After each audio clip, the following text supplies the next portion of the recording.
கர்ணன் தன்னை ஏமாத்தி போர்க்கலைகளையும் வில்வித்தைகளையும் கத்துக்கிட்டாரு அப்படின்ற கோபத்துல பரசுராமர் கர்ணன் நோக்கி சாபம் கொடுக்கிறாரு. அது என்ன சாபம்னா, பிரம்மாஸ்திரம் போன்ற ஆயுதத்தோட பயன்பாடு உனக்கு மறந்து போயிடணும்னு சாபம் கொடுக்கிறாரு. இதை கேட்டதும் கர்ணனுக்கு பேரதிர்ச்சி. தன்னை அவமானப்படுத்தி எல்லாரும் புறக்கணிச்சதை பரசுராமர் கிட்ட எடுத்து சொல்றாரு. அதனாலதான் நான் இந்த மாதிரி பொய் சொல்லி உங்ககிட்ட கத்துக்க வேண்டியதாயிருச்சுன்னு அவரோட நிலைமைய புரிய வைக்கிறாரு.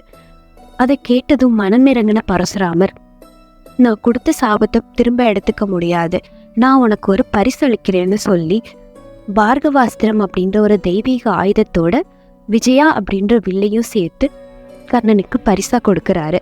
அத்தோட மட்டும் இல்லாம நீ நீண்ட புகழோடையும் பெருமையோடையும் வாழணும் அப்படின்னு ஆசிர்வதிச்சு அனுப்பி வைக்கிறாரு.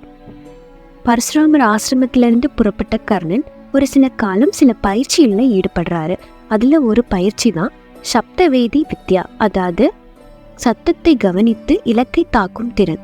அந்த பயிற்சியின் போது தவறுதலா ஒரு காட்டு விலங்குன்னு நினைச்சு பசுவை அம்மால எய்து கொன்னுடுறாரு. அது அந்த பசுவை வளர்த்த பிராமணருக்கு மிகுந்த கோபத்தை ஏற்படுத்துது.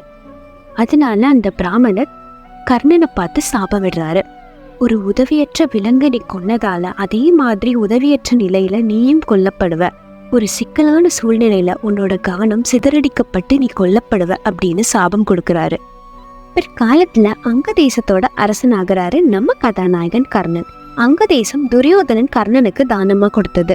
அதை ஏன் கொடுத்தாரு, எதுக்கு கொடுத்தாருங்கிறத பின்வரும் பதிவுகள்ல பார்க்கலாம்.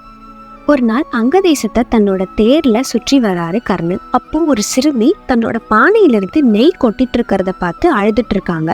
அந்த சிறுமி கிட்ட போய் எதுக்கு அழுகிறன்னு கேக்குறாரு.